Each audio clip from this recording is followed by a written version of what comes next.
Good morning, everyone.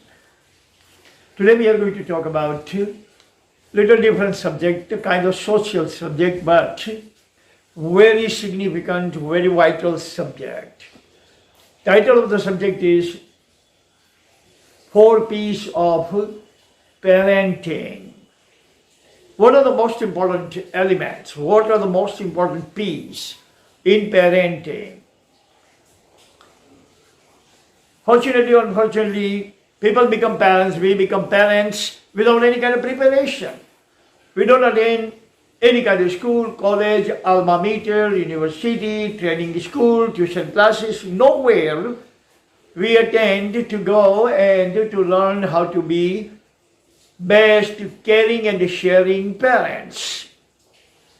But on the behest of God, we become parents. But that doesn't mean that since we have not gotten any kind of training pertaining to being a parent, we cannot be a good parent. Yes, we certainly can become good parents, best parents. So these four P's that I have prepared probably can help every one of us to become worthy parents, deserving parents, desirable parents.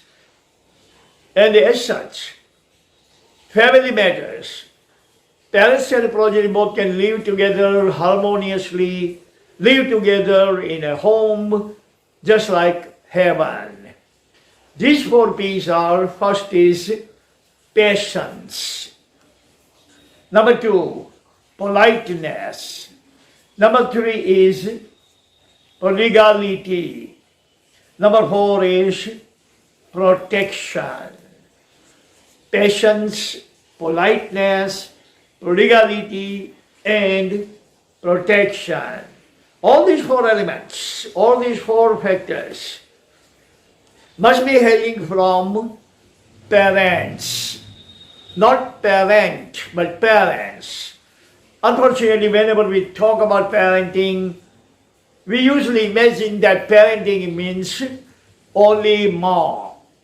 No, mom is only a parent. But here we are talking about parents. Parenting comes from both the parents.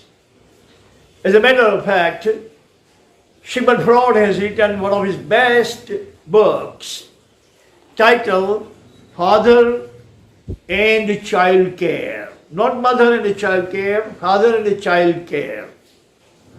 In this book, he has actually laid down some of the conditions, some of the very important tips for father, how to be the best father, and given very good advice to every father.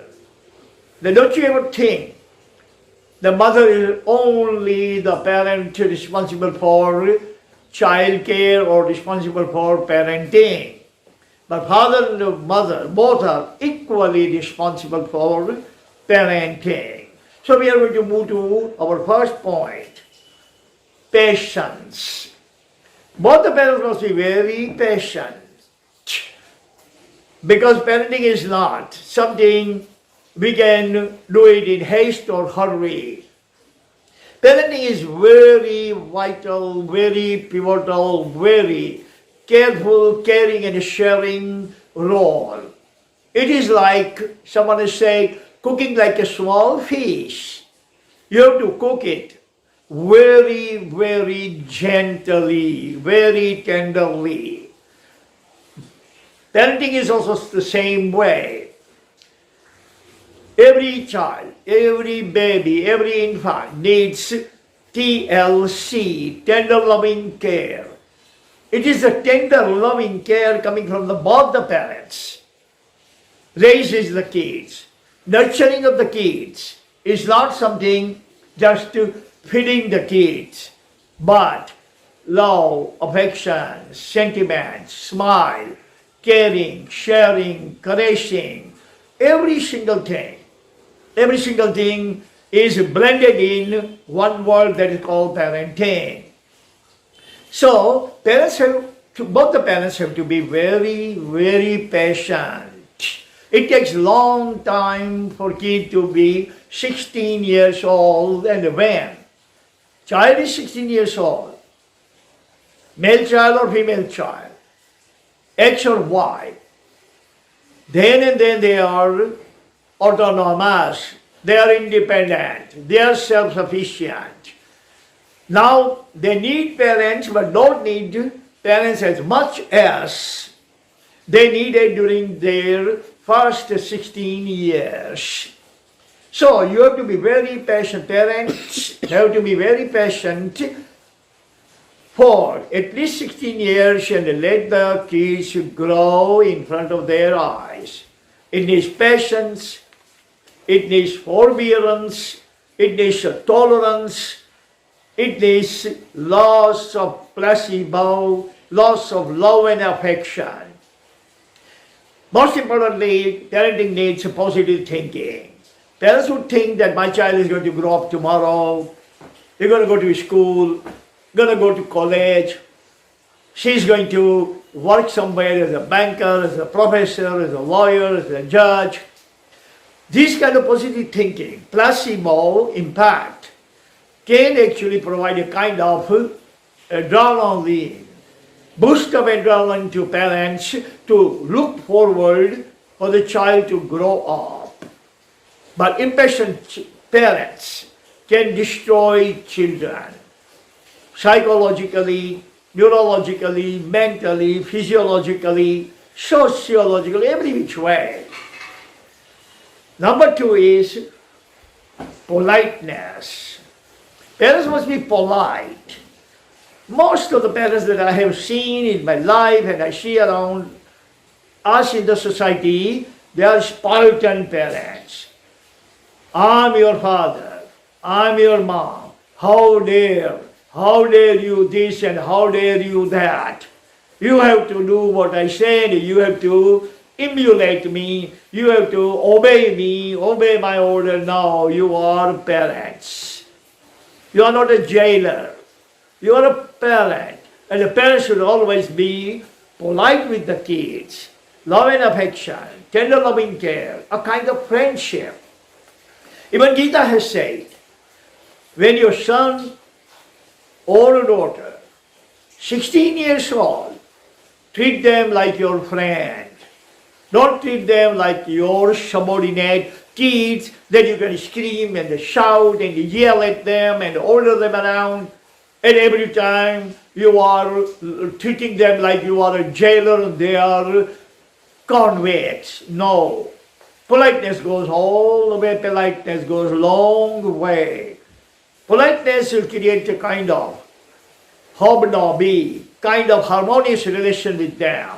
The parent must cultivate bonhomie by politeness.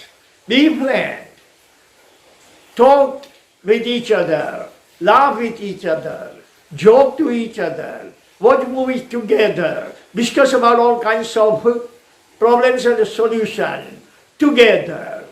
Togetherness is family. Family is togetherness. So politeness. Third is prodigality. Prodigality means parents should spend good amount of money on children. When children are growing up, in America they say they are growing pain. They give you lots of pain to their parents of all kinds. But they are nevertheless progeny. They are nevertheless children. And when they grow up, their needs grow. Their wants grow. Their volition grow. And all of those things grow, then their needs for money grow. They want better things, better clothes, better parties, go to the party, go to eat out. They have lots of friends, they need bike, they need mobile. Parents cannot be stingy. Parents cannot say every time, no, I don't have money for you, I don't have money for you, I don't have money for you. Maybe when children grow up and they start making their own money and the parent needs, they may get the same reciprocal answer. From the children, children can say, we have no money for you. So no, Parents should remember that they are earning whatever the money they earn.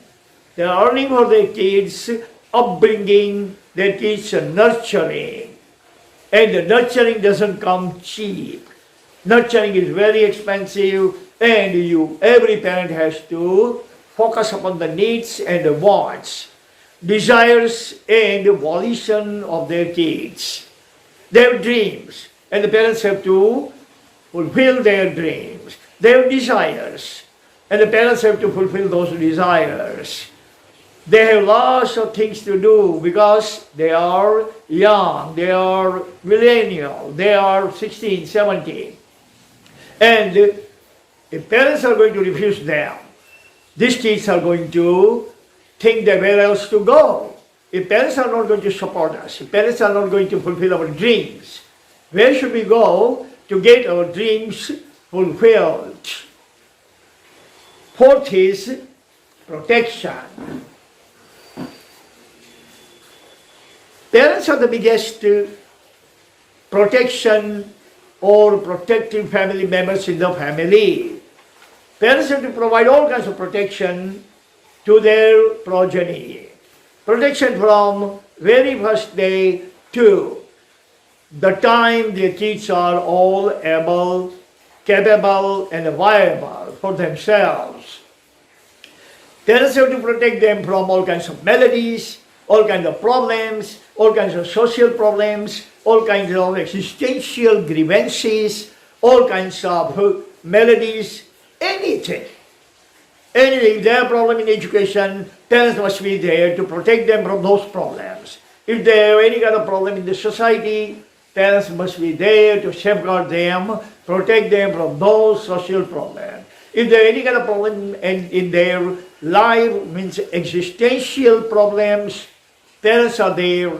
If they have any kind of biological problem, psychological problem, social problem, financial problem, any kind of ambience problem, maladies, afflictions, then parents must provide them protective umbrella. That then and then the children are going to be confident children when they are growing up. They would think that I don't have to worry about anything because I have 4 more hands of my parents to provide me all kinds of safeguarding, all kinds of protection. So these are the 4 most important elements, most significant elements that every parent should remember and implement in their life. So these are patience, protection, prodigality, and politeness. If parents are going to adapt, then this and that, all things are going to fizzle out. Only 4 things parents have to adopt, and adapt. Not for themselves, but for their kids' successful and secure future. Thank you very much for watching me. That's all time I have.